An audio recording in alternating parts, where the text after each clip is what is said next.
muchos años de pastorear, de servirle al Señor, y una de las cosas que he procurado en mi vida es no confundir la confianza con la admiración de mis líderes. Cuando una persona llega a una iglesia, su ruta tiene que ser de crecimiento. Cada día ser más fuerte, cada día ser más usado por Dios, cada día ser más apasionado por Dios y cada día servirle más al Señor. Pero sucede una situación que las personas muchas veces, cada vez van siendo más avanzados en congregarse, van bajando el ritmo de pasión por Dios, de pasión por la obra, de amor por sus pastores, de admiración por sus pastores. Entonces sus vidas van menguando, van decayendo por dos sencillas razones. Número uno, se relacionan mucho con sus pastores que los ven como sus amigos. Ya no los respetan, ya no los admiran, ¿verdad? Por ejemplo, yo he encontrado iglesias donde del pastor hacen un chiste y una broma a cada rato. ¿Ve? El pastor está predicando y ellos están bromeando de lo que el pastor está predicando. Luego, cuando uno acepta a Jesús, uno está 15 minutos antes del servicio.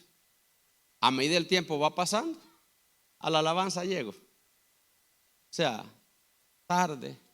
Entonces lo familiarizamos tanto con la casa que ya no vamos con una expectativa de oír una palabra de parte de Dios.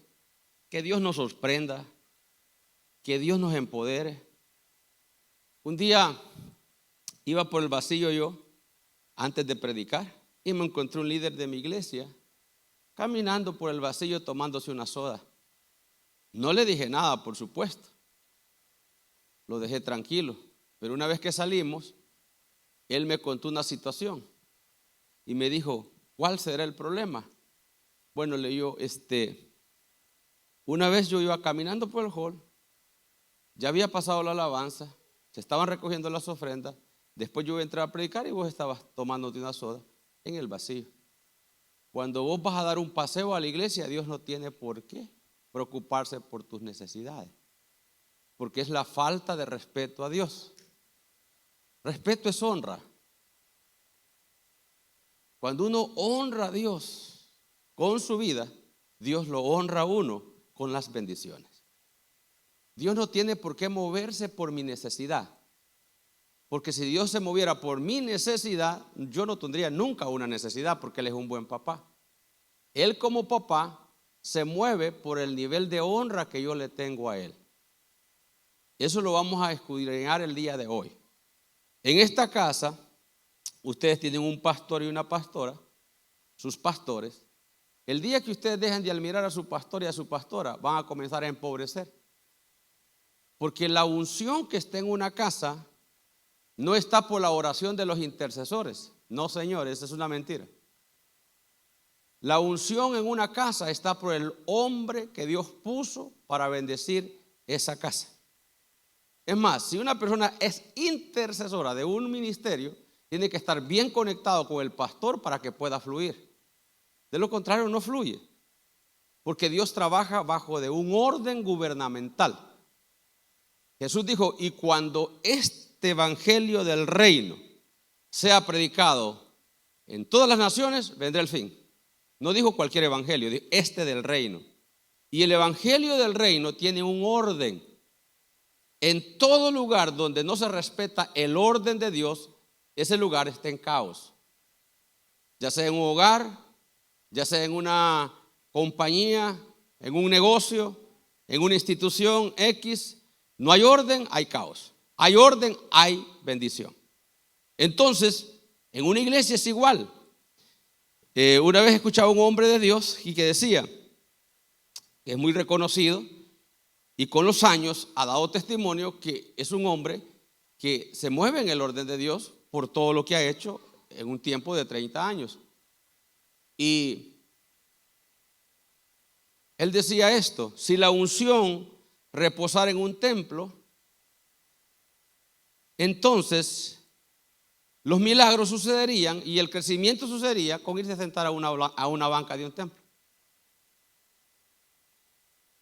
La unción no radica en una estructura metálica o de chirrop o de madera como esto. Esto es el lugar donde nosotros nos reunimos para ser edificados. La unción radica en el hombre que Dios llamó. Donde va el hombre va la presencia de Dios. Donde va el hombre va la gracia de Dios. Donde el hombre se mueve el poder de Dios. Este lugar queda vacío cuando nos vamos. Aquí no queda nada, ¿verdad? O sea, es sobre la cabeza, sobre la barba de Aarón, sobre el hombre que Dios llamó. Y te voy a decir algo más. Dios no usa a los hombres por su coeficiente intelectual. Dios lo usa por la gracia que ese hombre ha encontrado delante de él. Es más, Dios nunca llamó a alguien si no halló gracia en él. Por eso los profetas cuando oraban decían: si he hallado gracia delante de ti. ¿Quién se puede acercar a Dios si no haya gracia delante de él? Entonces solamente cuando hallamos gracia delante de Dios, Dios nos llama. Y donde hay un hombre de gracia, una familia de gracia, un hombre y una mujer de gracia, en este caso en un hombre o una mujer, porque puede pastorear un hombre sin mujer y una mujer sin hombre, es un llamado, ¿no? Entonces donde estaba Débora había la unción, donde estaba Barak había la unción, donde estaba el juez había la unción, donde estaba el rey había la unción, donde estaba el profeta había la unción. O sea, Dios siempre cuando llamó a un hombre le dio pueblo, le dio bendición. Un David restaura a Israel total. Dios necesita un hombre que le crea a Dios y que halle gracia delante de Dios para hacer el cambio en una ciudad. Dale un aplauso a la gloria del Señor. Hoy voy a hablar sobre el inmenso poder de la honra. ¿Cuántos han escuchado este tema a profundidad? Diga conmigo: el inmenso poder de la honra. Juan capítulo 12 del versos 1 al 5. Juan capítulo 12 del verso 1 al 5 dice así: 6 días antes de la Pascua vino Jesús a Betania, donde estaba Lázaro. Diga conmigo: Lázaro. Este nombre lo conocemos, pues fue el hombre que Dios resucita, que Jesús resucita. El que había estado muerto, aquí había sido resucitado, que había estado muerto y a quien había resucitado de los muertos. Y le hicieron allí una cena a Jesús. Marta servía y Lázaro era uno de los que estaba sentados a la mesa con él. Siempre me hice la pregunta yo: si Jesús me resucita y va a mi casa, ¿cuál sería la posición que yo tengo que tomar? ¿Cuál sería la posición que yo tengo que tomar? Si Jesús me resucita, yo estuve muerto 4 días. Jesús va al sepulcro y me trae a la vida y ahora visita mi casa. ¿Cuál sería la posición que yo tengo que tomar en ese momento? ¿Cuál tomaría usted? Piense. El muy cómodo se sentó a la mesa a discutir y a comer con Jesús, pero nunca a servirle. Eso se llama dualismo. Eso se crea con la amistad. Lázaro era íntimo amigo de Jesús. Y por la amistad que tenía con Jesús, ya no lo admiraba. Es como que tú llegues a la casa de uno de tus hijos biológicos, vamos a hablar, y tú entras y tu hijo ni se ponga de pie para recibirte. La mascota corre a recibirte a la puerta, pero tu hijo se queda sentadito como llegó cualquiera. Yo este principio de honra lo aprendí llegando al evangelio. Antes no lo conocía, solo respeto que mi papá me había enseñado. Y cuando yo llegaba a la casa por cuestión de principio, yo me paraba a la puerta y le decía a mi esposa: si mis hijos no vienen a darme un beso y un abrazo de bienvenida, no entro. La honra no se exige, pero se enseña. Porque lo mejor que puede pasar es que una madre le enseñe a su hijo a que honre a su papá y un padre enseñe a su hijo a que honre a su madre. ¿Cómo es posible que mamá cumplió años y el bebé no le tiene un regalo a su mamá, aunque sea una pintura, algo, pero hay que comenzar a enseñarle al hijo en la casa que honre a papá y que honre a mamá. Porque estamos creando una cultura de bendición, de prosperidad y de éxito. Porque donde hay honra, hay bendición, hay prosperidad, hay éxito. Dale un aplauso a la gloria del Señor en esta hora. Entonces, dice que Lázaro se sienta, verso 3. Entonces María, tomando una libra de perfume de nardo puro, de mucho precio, y ungió los pies de Jesús, y los enjugó con sus lágrimas. Y la casa se llenó del olor del perfume. Y dijo uno de sus discípulos, Judas Iscariote, hijo de Simón, el que le había de entregar. Escuche lo que dice: ¿por qué no fue este precio vendido por 300 denarios y dado a los pobres? Impresionante, ¿no? Ahí vemos 4 personajes nosotros. Estaba María, Marta, Lázaro y Juan el discípulo. Yo nunca encuentro en la escritura que un discípulo le haya dado un regalo a Jesús. Si usted lee Mateo, Marcos, Lucas y Juan, no se ve que un discípulo se le cruce en la mente para decirle a los otros 11, miren, el maestro cumple año mañana, hagámosle un festejo. No aparece. Y las cosas importantes la Biblia las escribe, las archiva, las deja para nuestra enseñanza. La Biblia dice que todo lo que se escribió es para nuestra enseñanza. Quiere decir que no se escribió. Y si no se escribió, entonces los discípulos que andaban con Jesús, ¿cómo tomaban a Jesús? Le seguían, pero no lo honraban. Caminaban con él, pero no lo honraban.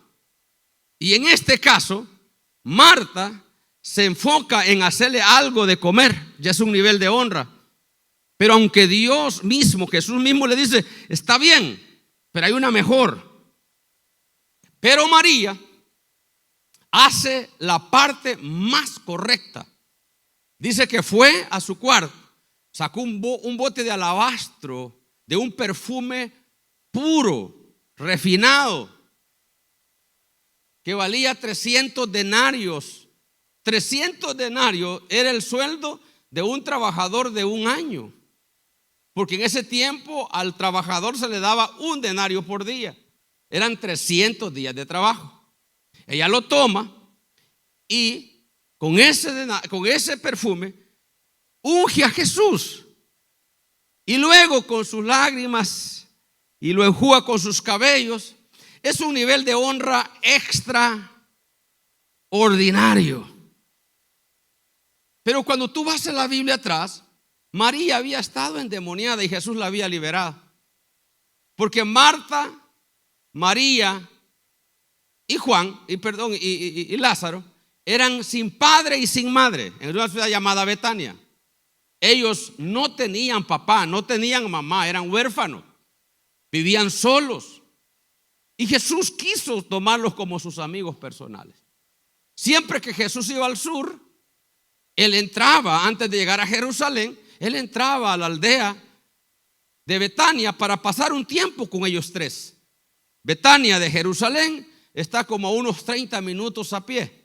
Yo he ido a Jerusalén 2 veces y cuando tú subís arriba donde Jesús fue crucificado, que es la parte más alta, ves a Betania así a 30 minutos en camino. Bajás una lomita, caminás y subís otra y ahí está Betania. Ahí Jesús hacía una siesta, un momento de descanso en esa casa. Y como él posaba en esa casa, ya Lázaro ya se sentía como pana de Jesús. Ahí viene mi chero, ahí viene mi amigo, como decimos los centroamericanos. Hola Jesús, pasa adentro, sentate ahí, acostate en esa hamaca. Y Jesús lo hacía. Y se sentía bien estar con ellos.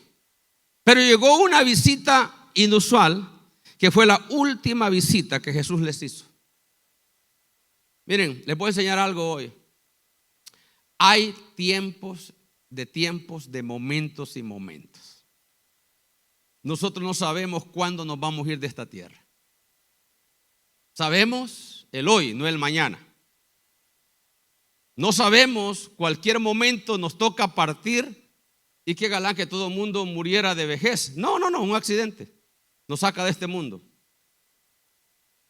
Y yo he encontrado en la Escritura que tener discernimiento es lo más importante, porque el discernimiento te activa la honra.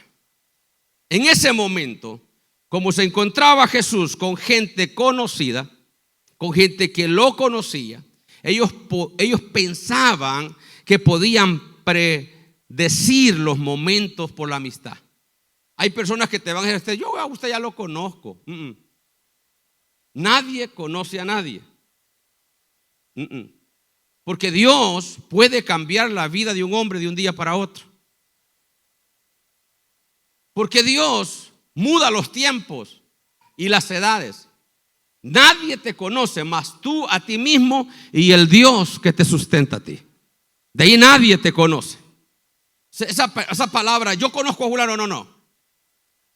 Entonces Jesús hace la última visita a sus amigos, pero no les dice que 6 días más tarde iba a ser crucificado.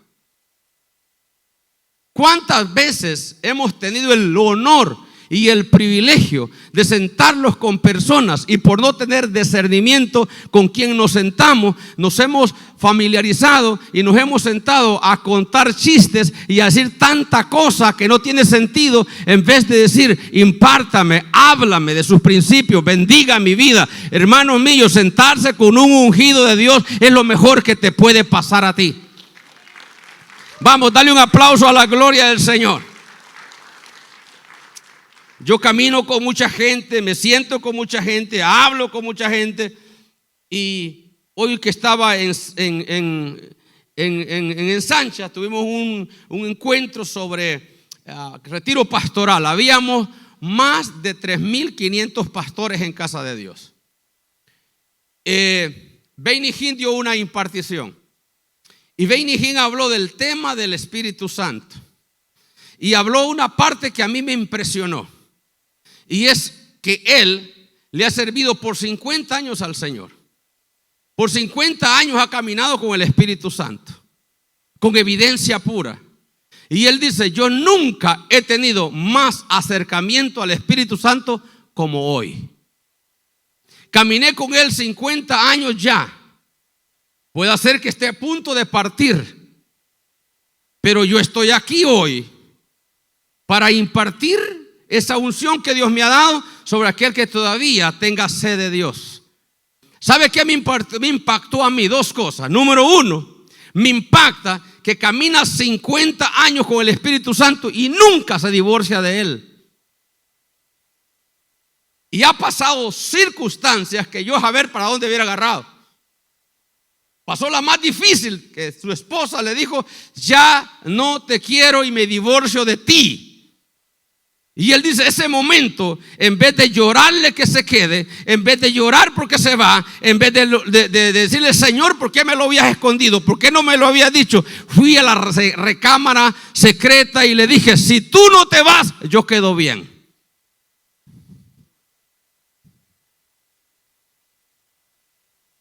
Si tú no te vas de mi vida, yo quedo bien. Porque esa mujer que se está yendo es un regalo tuyo, pero no eres tú. Tú sigues conmigo, tú seguirás conmigo, estarás conmigo y yo estaré contigo. Y si tú estás conmigo y yo estoy contigo, todo va a estar bien. Señores, usted puede perder cualquier cosa, cualquier conexión, cualquier amistad, cualquier suma de dinero, pero si Jesús sigue con usted y si Jesús sigue a su lado, no va a pasar nada, porque Él es el autor y el consumador de nuestra fe. Dale un aplauso a la gloria del Señor.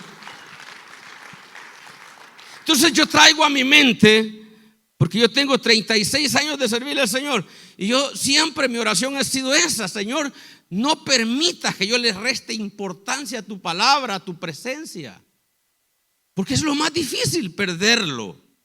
Hay gente que ya no lee la Biblia, hay gente que ya no ora, hay gente que ya no medita, hay gente que ya no tiene tiempo para Dios ni intimidad con Dios. Viven una vida en la iglesia pero sin Dios. Entonces, ¿cómo los puede ir? si nosotros ya no tenemos expectativa? Y otra cosa que aprendí en este encuentro de ensancha es que cuando tú ya pierdes la expectativa, el respeto por Dios, te vuelves teólogo. Como ya Dios no te impacta, tú llegas a hacer juicio a la iglesia. Esa palabra no me gustó, como cantó Julano no me gustó, hoy no predicó bien el pastor, lo que predicó ya lo sé. Entonces comenzás a ser una persona teóloga. Un teólogo juzga la Biblia y te quiere explicar a un Dios que no conoce. Y cuando tú te volvés teólogo, aunque nosotros tenemos teología, pero vos te volvés un teólogo que querés explicar a Dios. Y dice Benihín estas palabras: el hombre que llega a explicar a Dios, a Jesús y al Espíritu Santo ya no lo puede adorar, porque al Dios que tú conoces en esa dimensión ya no te le puedes rendir, porque tú sabes más que Él. En el campo de la vida cristiana, Dios puede explicar todo lo que tú eres, pero tú a Él no, porque Él es soberano. Él es todopoderoso. A Él no se le puede conocer a profundidad. Nosotros conocemos de Dios lo que Él le place que le conozcamos, pero no podemos decir que conocemos a Dios. Porque cuando nosotros decimos yo conozco a Dios, entonces explícame quién es Dios, cuándo nació, de dónde viene, a dónde está en este momento. Si yo digo que conozco a Dios, tengo que saber en este momento geográficamente dónde tiene su trono. Sabemos que es en el cielo, pero ¿a dónde? Entonces la falta de honra te lleva al irrespeto. Por esa gente que anda diciendo me habló el Señor, y todos los días te habla el Señor. Es mejor decir leí su palabra y Dios me habló por su palabra, porque ahí estoy de acuerdo que Dios nos habla por su palabra. Pero Dios no te va a andar hablando todos los días, a cada momento, que cuando vi esa hoja bajar Dios me dijo y que no sé qué. Ese es puro fetichismo. Esa no es verdad. Es una falacia, un cuento. Cuando Dios habla, transforma la vida. Cuando Dios habla, te pone a temblar. Cuando Dios te habla, no te podés sostener en pie. Cuando Dios te habla, podés caer al piso ante su presencia. Señores, no volvamos a Dios un juego. ¿Qué dice la Biblia? Habacuc capítulo 2. Oí tu palabra y temí. Cuando el hombre oye a Dios, entra temor a su vida. Entonces Lázaro comete un grave error. Se sienta a la mesa. Hay momentos, señores, que no es para estar sentado. Y usted puede decir, pastor, explíqueme eso. ¿Cuántos creen que la iglesia es el cuerpo de Cristo? ¿Cuántos creen que Jesús es la cabeza de la iglesia? Entonces quiere decir que cuando la iglesia está caminando, el cuerpo está caminando, Cristo está caminando con la iglesia. No puede caminar un cuerpo sin cabeza. Entonces se lo explico. La iglesia está en avanzada. El pastor dice vamos a hacer tal cosa como iglesia, como cuerpo, y usted se queda durmiendo, se va de vacaciones justamente el día que la iglesia tiene que estar haciendo algo. Hello. ¿Cuántos creyentes ya no escuchan la voz, el sonido del shofar, porque están tan familiarizados con la iglesia que deciden qué día ir, qué día no ir? Que el día que les duele una uña, se quedan porque les dolió una uña. Que si un hermanito no lo saludó bien, están resentidos y ya no van a la iglesia. ¿Se le puede llamar eso comunión con el Espíritu Santo? No, señores. Les voy a explicar algo. Cuando hay reverencia, cuando hay honra a Dios, y lo más cercano a Dios somos los pastores, les guste o no les guste, porque Dios nos llamó para levantar su iglesia, para formar su iglesia, para cuidar su iglesia, para embellecer su iglesia. Dios no le habla al agorero, Dios no le habla al empresario, Dios no le habla al político, Dios le habla al pastor y a la pastora. Por eso debemos de honrar a nuestros pastores. A mi iglesia MVP no puede venir un miembro de la iglesia diciendo Dios me dijo que hay que hacer estos cambios. A mí me lo tiene que decir el Señor. ¿Quién de ustedes llega a la empresa a hacer cambios en la empresa? Los hace el dueño. ¿Cuántos empresarios hay acá? Levanten la mano los empresarios que trabajan por cuenta propia. ¿Aceptarían ustedes que un trabajador llegue en la mañana diciendo: ahora se va a pagar tanto, ahora se van a hacer estos cambios, ahora se va a entrar a tal hora, se va a salir a tal hora? ¿Lo aceptaría usted? Pero en las iglesias todo el mundo quiere mandar, pero no todo el mundo quiere responsabilidad con Dios. En todo lugar hay orden, menos en las iglesias. Juan capítulo 5, verso 19, póngame atención. Dice: respondió entonces Jesús y les dijo: de cierto os digo, no puede el Hijo hacer nada por sí mismo. Diga conmigo: por sí mismo. Está hablando Jesús. Jesús dice: no puedo hacer nada por mí mismo, sino lo que hace el Padre o mi Padre, porque todo lo que el Padre hace, también lo hace el Hijo. Diga conmigo: igualmente. O sea, ¿dónde estaba entonces el misterio, el poder en Cristo? En que obedecía a su papá. Jesús no se fue a hacer milagros porque le placía. Hoy Jesús amaneció de buena, se vira a los ejidos donde están los paralíticos, donde están los leprosos, y vira a limpiar leprosos, a limpiar paralíticos. No. ¿Sabe lo primero que Jesús hacía? Irse al monte a orar, a preguntarle a papá: ¿cuál es la agenda de hoy? Y yo me imagino que habían días donde el padre le decía: quédate dormido, no hagas nada, descansa. Y él descansaba. Ahora levántate y vete allá a aquel lugar, vete a la casa de Jairo, porque ahí hay un problema en su familia. Su hija tiene que ser resucitada.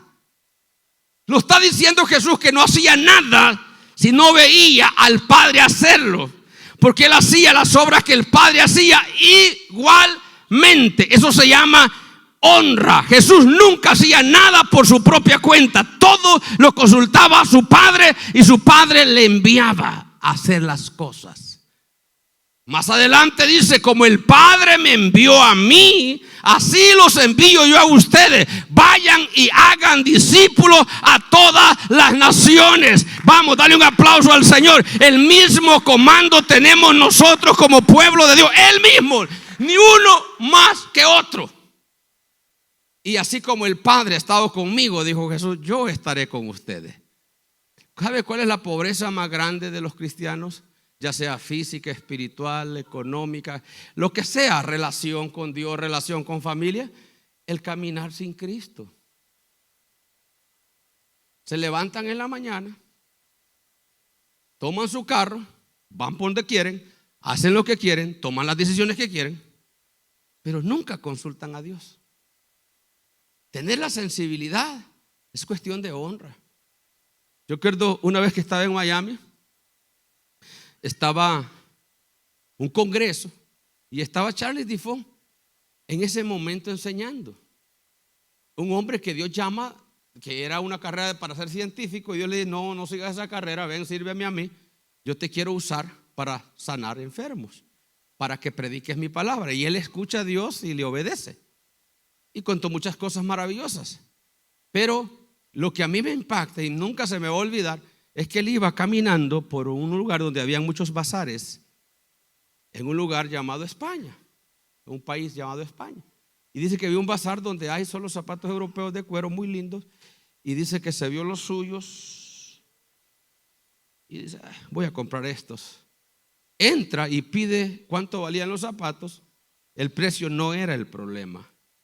Y dice: el precio no era el problema. Tenía el dinero para comprarlos, tenía el poder para hacerlo. Y cuando le dice al cajero: deme esos zapatos, los quiero, oyó la voz del Espíritu Santo que le dijo: no los compres. Y él dice: pero ¿cómo? Si yo no los compres. Yo te voy a decir por qué no después. Le dijo: no los puedo comprar. Estás loco, le dijo. Se fue. No hizo la compra, pues la persona no ganó la comisión y se enojó. Para obedecer a Dios tenés que poner discontento a muchos.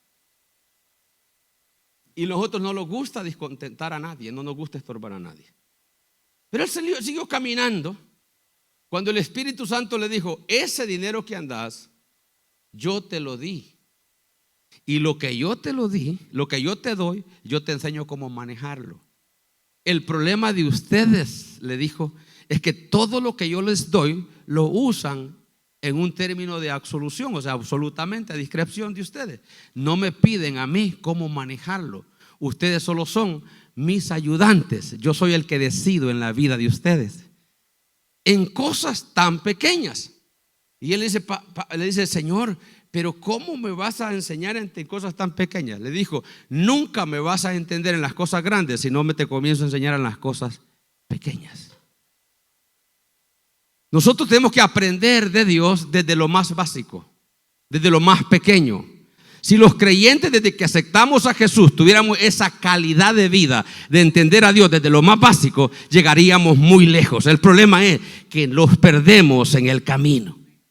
Creemos que con recibir a Cristo y venir adelante y que ore por nosotros ya se acabó todo. Miren, señores, la salvación es gratis, la salvación no se te va a cobrar nada, pero la relación con Dios requiere una disciplina. La prosperidad requiere de una estructura.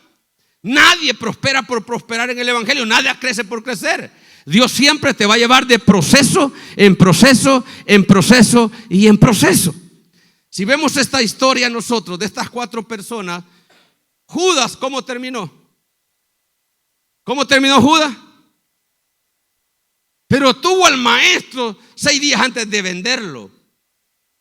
Y en vez de hacer la opción correcta, fomentó la decisión que tenía. En ese momento, cuando él ve los 300 denarios, se le salieron los ojos. Porque literalmente la escritura dice que no pensaba en los pobres, sino que sustraía de ello.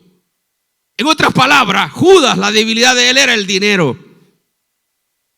¿Cuántos de los que estamos aquí somos conscientes que el dinero nos debilita? No, pastor, yo no soy ajambado al dinero. No diezman, no ofrendan, no hacen nada. Porque a ellos les cuesta sacarse algo de la bolsa para dar. ¿Cómo que no los maneja el dinero? Yo con poquito me conformo. Mentira. Póngale a ver si no va a agarrar. ¿Sabes cuál era la prueba en los tiempos de reclutamiento en El Salvador? Cuando la guerra, reclutaban niños y algunos se hacían sordos, mudos, parapléjicos para no ir a la guerra. ¿Sabes qué hacían? Los dejaban pasar y tiraban monedas en el piso y rapidito brincaban porque estaban cayendo monedas. No podían sostenerse enfocados en caminar porque el dinero llama la atención. ¿Por qué estamos aquí? Porque llegó a nuestros países que aquí se ganaba plata, señores. Por eso pasamos el río Bravo, el desierto, y estamos en Estados Unidos porque aquí nos dijeron que había plata. Nosotros los que estamos en Estados Unidos buscamos plata. Aquí no venimos a buscar a Jesús. Nadie vino como misionero. Aquí nos alcanzó Jesucristo, el Hijo de Dios, por su gracia.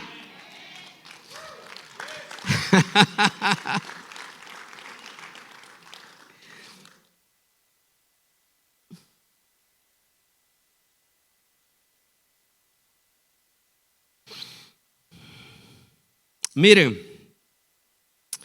el peor enemigo de nuestro emprendedurismo es la falta de honra. ¿Usted imagina la primera falta que hace Judas, el discípulo de Jesús? En vez de decirle a María, mira, ponele este otro ahí, o mira qué bueno lo que hiciste, mira qué bello lo que hiciste. ¿Sabes lo que hoy entre los mismos creyentes se dicen muchos, o por los medios hacen videos para subirlo? Que no vayas a la iglesia porque te están pelando, te están secando los diezmos. O que cuando tú escuchas de que hay que honrar a tu padre espiritual con una ofrenda, con un regalo, el otro te dice, ¿y para qué lo vas a hacer? Pues si él tiene plata. El problema no es solamente que cargas con tu propia duda o con tu propia naturaleza, sino que hay otros que te quieren sobrecargar a ti. Señores, escuche esto.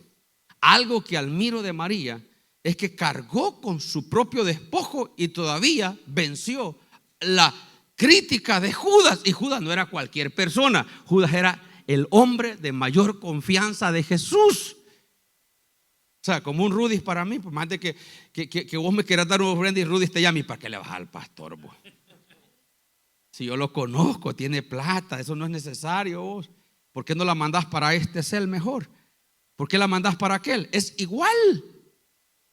Entonces Jesús no andaba a los más espirituales con él, andaba a lo peor.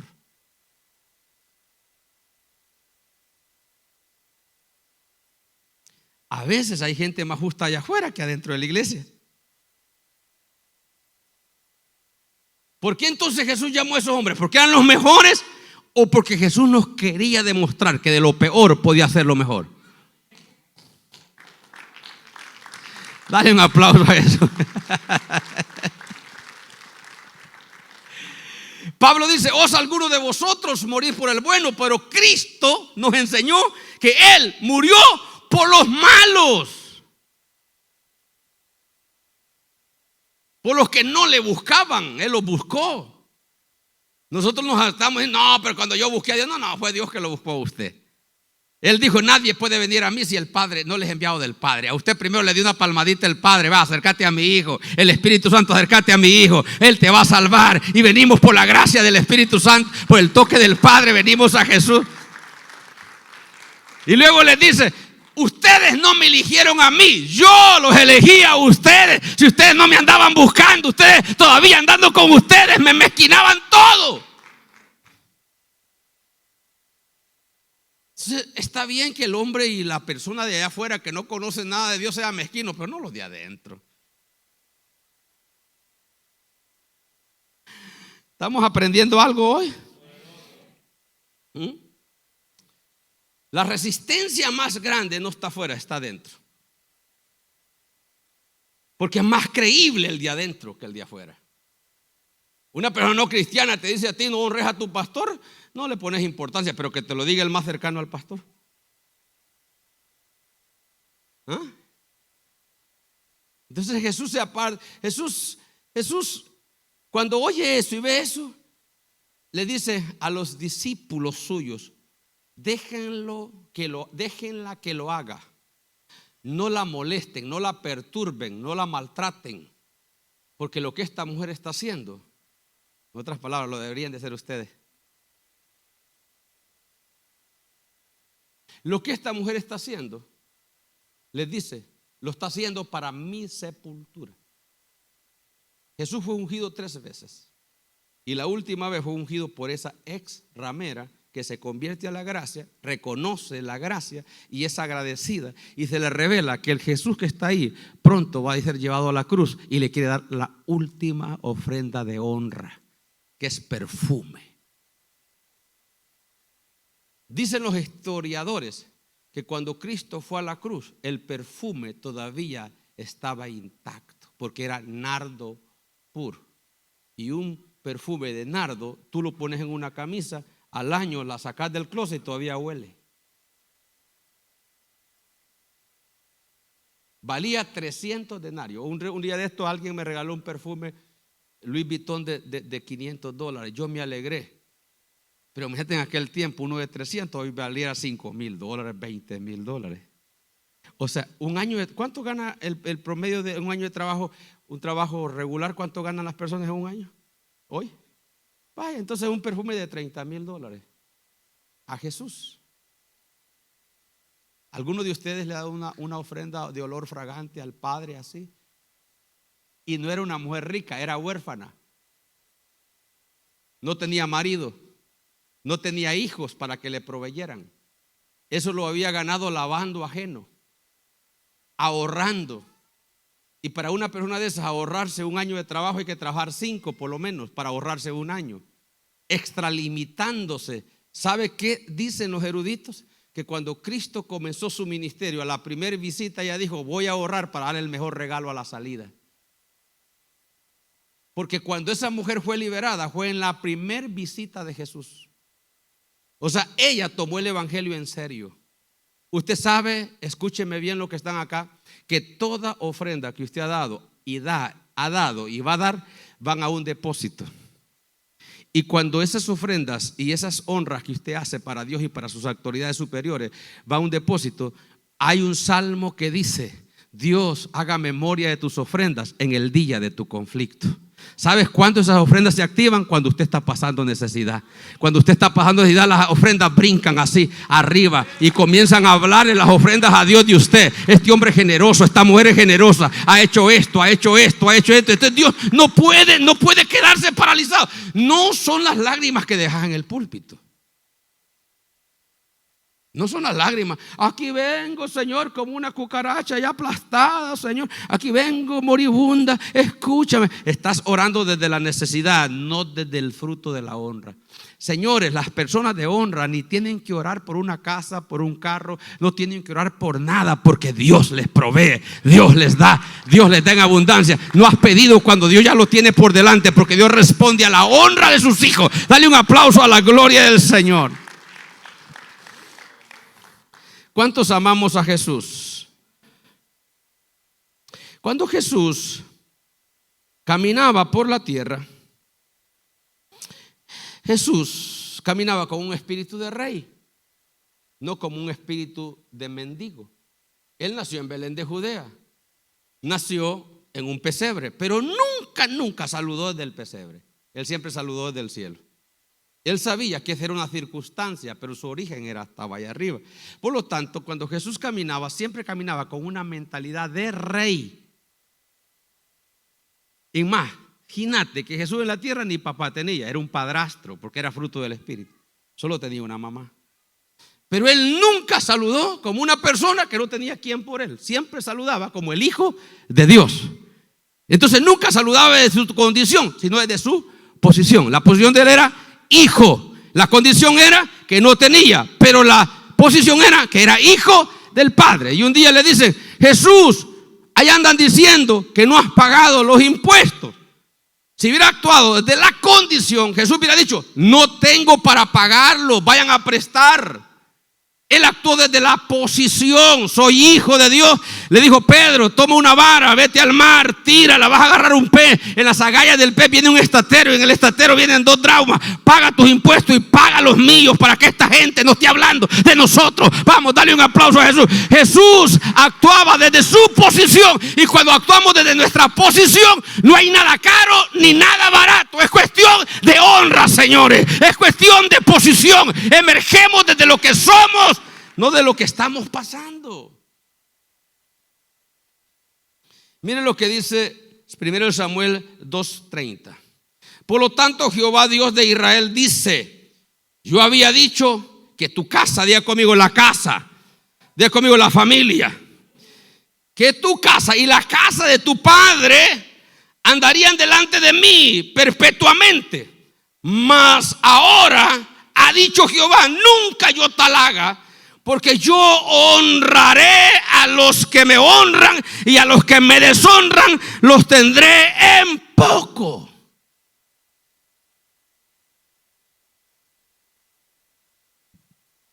Y yo suscitaré, le dice, un nuevo sacerdocio. Yo levantaré un nuevo sacerdocio. Y mientras estos crecen, se multiplican, prosperan, estos serán empobrecidos. Y los pocos que queden de estos que no me honran, los pocos que queden, que yo no los mate en su edad viril, será para sacarte los ojos. Usted se imagina una familia sin honra. Y vea que el contexto está en la palabra casa. Tu casa y la casa de tus padres. Es familia. ¿Quién quiere dejar familia bendecida? Redimamos esa maldición de deshonra. ¿Sabes que yo le adoro a Dios? Muchas veces le doy gracias, o siempre le doy gracias por la calidad de padres que yo tuve. Mis papás siempre tenían en casa gente que no tenía donde vivir. El loquito que pasaba ahí, porque en aquel tiempo no sé por qué habían tantos locos en el país, después los mató la guerrilla o el ejército, no sé quién, pero ya desaparecieron los loquitos, y los borrachos de las calles desaparecieron en El Salvador. Pero siempre mi mamá tenía un loquito en la casa sosteniéndolo, porque no habían manicomios donde estar. Vivían en las calles, se flagelaban. Y una vez yo recuerdo que un loquito en la buena mañana está haciendo una gran fogata en medio de la casa, y le dijo a mi mamá: no hagas eso. Y a mi mamá sí la obedecía y la respetaba. A nosotros no. No sabía dónde, ¿verdad? Y yo le decía, mami, está bien una persona que no tenga casa, pero un loco. Y mi mamá me decía, pero si yo no lo ayudo, ¿quién lo va a ayudar? Siempre estuvo ayudando a alguien. Mi papá decía, en este año le vamos a hacer una casa a la familia tal porque no tiene casa. Yo siempre tuve una familia de honra, de bendición. Imagínate que siempre lo he testificado, que a mi mamá 10 hijos de acá le mandábamos dinero y a cada rato pedía. Y yo le dije, mami, ¿qué hace el dinero? Si es que a ella diario le entraban $1,000 regalaba diario. Así era mi madre. Y qué lindo es ser despegado, ¿eh? Mi padre espiritual dice que hay gente como burro en bajada, duros. Y dice que cuando dan una ofrendita sudan más que un ladrón nuevo, porque cuesta sacarla. Dicho que tiene él. Entonces yo, de acuerdo a la escritura, digo, fui bendecido por tener un padre y una madre generoso. Porque aquí encuentro yo que Dios dice, yo había dicho, o sea que hay un predicho de Dios en cuanto a la honra. Tu casa andará delante de mí y la casa de tu padre, pero no tal haga yo ahora. ¿Por qué ya no lo iba a hacer Dios? Porque ellos habían deshonrado a Dios en sus diezmos, en sus ofrendas y en sus primicias y en toda dádiva. Tomaban las cosas de Dios como juego. Tú sabes que hay familias que van a la iglesia y al niño le dicen, das $1 allá al cumbo, como que es cualquier cosa. Al niño le dan $1, ahí va el niño con el $1, déjalo allá. Y ellos se quedan así mosqueándose allá atrás. Ya no le tienen reverencia. Cuando Jesús se separaba al lado y miraba a los que venían a ofrendar, vio a la viuda cuánto dio, vio a aquellos cuánto dio. Jesús supervisa nuestros niveles de honra, porque de ahí dependen nuestros niveles de bendición. Dale un aplauso a la gloria del Señor. Levanta tus manotas conmigo al cielo, así grandototas, así para arriba, decir conmigo, dando es como se recibe. Resetea la mente, no es pidiendo, es dando. No es pidiendo, es dando. Otra vez que ore para pedir algo, dígale, Señor, siento vergüenza pedirte. Porque si tengo que pedirte es porque no he abierto un camino de recibir.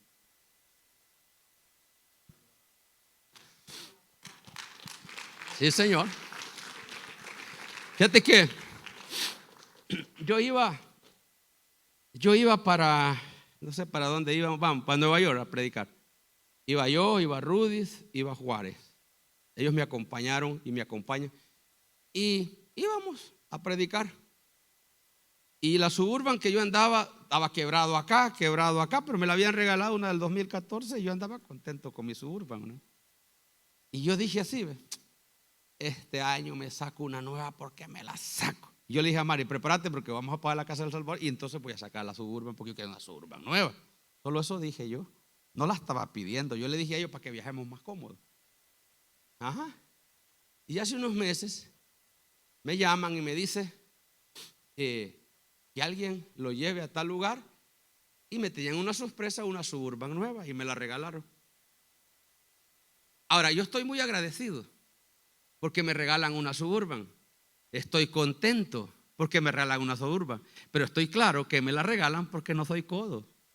Porque dando es como se recibe. Si vos das, vas a recibir. Abrís un camino. Vamos, aplauda la gloria del Señor. Entonces me dice alguien, ¿cómo te sientes?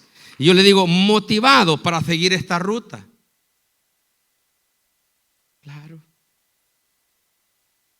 Claro. Si vos das, estás abriendo un camino.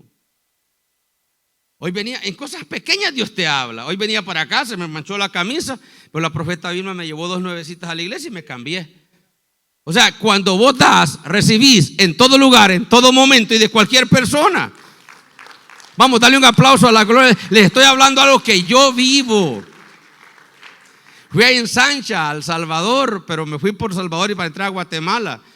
Y Dios me es testigo que no me dejaron gastar un tan solo centavo. Unos amigos empresarios de El Salvador alquilaron el bus, alquilaron los hoteles y me llevaron a buenos restaurantes a Cayalá a comer rico, sabroso, señores, y no me dejaron gastar un 5. Yo le dije, yo voy a pagar esta. No, yo la pago. No. Cuando a veces se terminaba de comer ya la habían pagado. O sea, en otras palabras, Dios me dijo, cuando tú me honras a mí, yo pondré gente que te honre a ti. Cuando tú honras a mi siervo, alguien te va a honrar a ti como siervo. Entonces le digo a un coronel retirado, coronel Gámez, Mr. Gray, si son del Salvador y algunos estuvo en la PNC sabrá, o cerca, o conoce. Mr. Gray fue el que instituyó PNC en El Salvador después de la guerra. Él era coronel en el ejército y después se pasó a servir a los civiles. Ahora ya está retirado, un hombre de mucho dinero. Y él me decía a mí, él me dice Pedro Robles, pero no me lo dice así. Él me lo dice Pedro Robles, así me habla él, como un gran general, ¿no? Y me decía, ¿dónde usted quiere que vayamos a cenar hoy? No, donde ustedes quieran, no, donde usted diga, porque usted es el invitado de honor para nosotros. Y estábamos en Cayalá. Cayalá es como que estés ¿a dónde? En Washington, en los mejores restaurantes del mundo. O sea, es una ciudad al estilo europeo. Ahí está, yo le digo, hoy quiero que vayamos al restaurante Pablo Escobar. Hay uno que se llama así, no es mentira. Y ahí fuimos. Cada plato vale $90 y éramos 7 y él pagaba. Yo le dije, no, mucho, más la bebida. 1,500 cada sentadito. Usted solo pida, porque usted es un siervo de Dios. Yo digo que me hagan unos 10 de estos MVP a mí. No es mentira, mire, yo he salido con personas de mi propia iglesia que cuando es la hora de pagar, uno para allá, al otro para allá, al otro para allá, y le toca pagar a uno. Ay, después dice, ¿por qué Dios no nos prospera? Pero Dios sabe cómo moverse. ¿Cuántos estamos contentos? Quiero terminar hoy con 1 Samuel 1:15. Aquí vamos a terminar hoy. Que el espíritu de Ana venga a nosotros hoy. Dice la Biblia, 1 Samuel 1:15. Y Ana le respondió diciendo, no, Señor mío, yo soy una mujer atribulada de espíritu. No he bebido vino ni sidra, sino que he derramado mi alma delante de Jehová. El contexto de Ana ahí es que Ana tenía una sierva que se llamaba Penina. Y Penina daba hijos y Ana no daba hijos. Penina era la concubina del Cana y ella era la propia esposa. Y era una afrenta no darle hijo al marido. Cuando en el antiguo pacto una mujer no le daba hijo a su esposo, la podía dejar y casarse con una fértil, porque ser infértil era una maldición social. Todo mundo miraba a las mujeres que no daban hijos como hoy se mira a una persona de la vida alegre, que le llamamos nosotros, ¿verdad? Que trabaja dándole placer a los hombres. Entonces la posición de Ana era tremenda, aunque el Cana la amaba, la quería y le daba la mejor porción para que fuera al templo a ofrecer. Pero nos damos cuenta en todo el contexto que Ana, además de dar la mejor porción dada por el marido, hizo algo que con mucha dificultad nosotros hiciésemos. El sumo sacerdote Elí era el ungido de Dios que representaba la unción y la casa. Pónganme mucha atención. Y ella pasó al altar a dar la ofrenda, pero lloraba como una mujer ebria. Y el sacerdote se equivoca y le dice, mira mujer, otra vez que vengas aquí a la casa a ofrecer, digiere tu vino antes y después ven. ¿Por qué venís borracha? La trató de una mujer borracha, de una mujer cualquiera. Y mira cómo ella le contesta, no, mi señor. Eso se llama honra. No, mi señor. ¿Cómo tratarías a un pastor que te confunda con borracho por tu dolor? lo primero que dijera: este pastor no es espiritual porque no tiene discernimiento. Está loco, me maltrató, me trató mal. Sí, se va y no vuelve y le dice a toda la comarca: no vayan a esa iglesia porque ese pastor es un déspota. Pero la mujer tenía principios de honra. La mujer le trató: mi señor, tu sierva. No le dijo la sierva del Señor, la tuya. A nosotros, de nosotros nadie va a escuchar a nadie decir: yo soy siervo del pastor de la iglesia. No, todos somos siervos de, porque sí, porque lo rebajamos ser siervo de los hombres.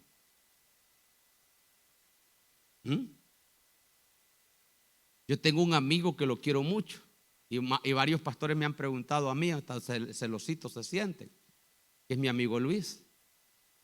Pastor Luis, lo invito a mi casa, a mi iglesia a predicar, porque donde hay honra, Dios envía honra, y él es un hombre de honra.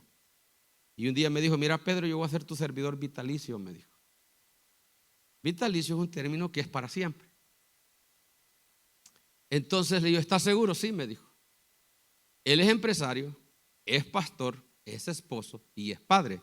Y a donde quiera que yo voy y le digo: vas conmigo, va conmigo, me acompaña, me sirve. En los top, yo a veces digo: quiero algo, y él corre a traerlo, y a mí me da pena. Le digo: Luis, pero si es que vos no, déjame servirte, no te preocupes, déjame servirte. Hoy anduvo en el top conmigo. Si yo voy al carro a dormir, me va a cuidar. Se me apaga el motor del carro, va y me lo enciende por el aire acondicionado. Yo me siento mal porque no estoy acostumbrado a eso. Y yo le digo: yo no estoy acostumbrado a que me sirvan así. Me dice: pero a mí se me ha revelado el principio de honra. ¿Y qué querés que haga? Pero ponele atención. Cuando llegó conmigo, llegó con 20 miembros en su iglesia. Él lo reconoce.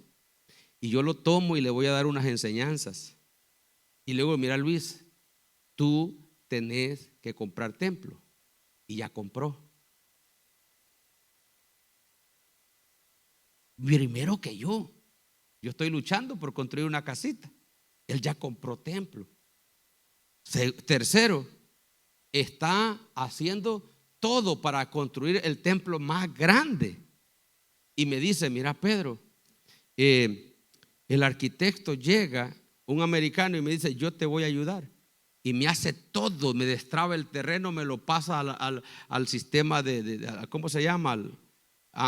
Que se lo destraba se lo pasa a lo comercial para hacer el templo. Eso es caro. Más de eso le está haciendo ya el render, le llaman a la maqueta en 3D, y le está trabajando los diseños. Y él me decía a mí: no sé cuánto va a ser el pencazo, porque siempre le dije: ¿y cuánto me vas a cobrar? Y él decía: cálmate, después hablamos, cálmate, después hablamos. Y yo dije: el pencazo, así como me tienen a mí con la fosa práctica ahorita, y el pencazo que me venga y que me venga. Cuando el americano lo llama y le dice: ya está todo, ya está destrabado, está todo, solo quiero que vengas para que terminemos y arreglemos todos los costos. ¿Sabes cuánto le cobró? $300. Dale un aplauso a la gloria del Señor. Lo que iba a valer miles, vale 300. Se le pide 3.